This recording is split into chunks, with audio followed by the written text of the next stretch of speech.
Wengi wameonekana kukishangaa kile ambacho amekifanya Nape Nnauye, ambaye huyu ni kiongozi mwandamizi miaka kadhaa wa CCM na mwanasiasa mjanja anayejua kujenga hoja. Hivi majuzi walikuwa wanamuita mzee wa bao la mkono.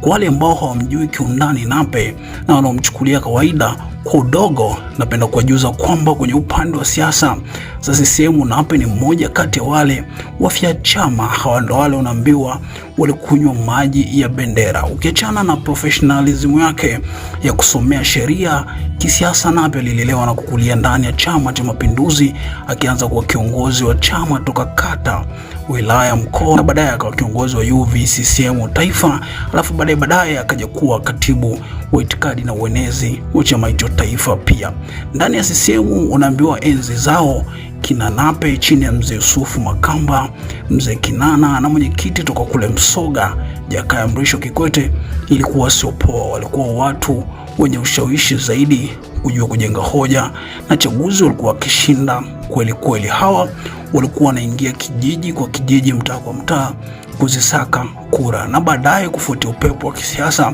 Nape alikuja kuwa mbunge wa Mtama kwa miaka mfululizo, lakini pia aliwahi kuwa waziri wa habari, sanaa, utamaduni na michezo, na hata waziri wa sheria na katiba katika kipindi cha hayati Magufuli. Kwa miaka ya sasa hivi wapo wanaosema Nape anaonekana kama kurudi nyuma kwenye kuipigania CCM na kubaki kupambania nafasi yake ubunge wa jimbo la Mtama ambayo anaishikilia mpaka sasa, na huenda hii ni kutokana na CCM inaongozwa na uongozi mwingine kabisa kwa sasa hivi. Wapo wanaosema pia Nape ni kama pendezwi na chama chake kwa sasa, hata nafasi ya ubunge huenda amepita kizalizali, kwani wapo wengi waliokuwa wazito ndani ya chama kama kina January Makamba, Ole Sendeka, Miski Gwangala, Ummy Mwalimu na wengine waliokatwa wote. Sasa mtazamaji wangu, kabla hatujaenda kwenye taarifa husika, nikukumbushe hapa ni Mseto Media. Kama unapenda kupata taarifa zenye uchambuzi kama hizi, basi hakikisha umebonyeza maneno subscribe pamoja na alama ya kengele. Sasa taarifa iliyokuwa gumzo zaidi hivi sasa ni kuhusu alichokiposti Nape Nnauye masaa kadhaa baada ya makamu wa rais Dr. Emmanuel Nchimbi kutangaza nia yake ya kujiuzuru rasmi.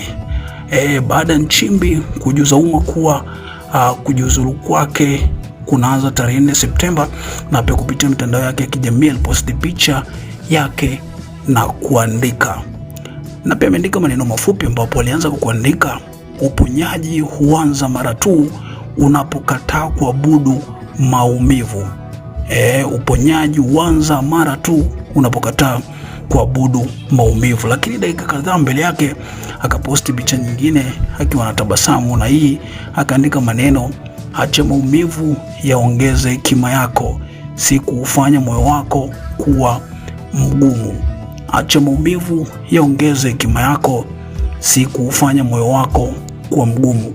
Ndio maneno ambayo Nape Nnauye ameweza kuandika kwenye mitandao ya kijamii. Sasa kufuatia haya aliyoandika Nape, ukiangalia na situation ya makamu wa rais kujiuzulu, wapo wanaunganisha doti wakisema huenda hili ni jiwe lilorushwa gizani kufuatia haya yanayoendelea. Sasa niambie mtazamaji wangu, kwa maandiko ya Nape, wewe unahisi aliandika kufuatia kipi? Acha maoni yako hapa chini na sisi tutasoma. Hapa ni Mseto Media. Hakikisha umesubscribe, comment, like na kushare. Mseto Media, we connect everywhere.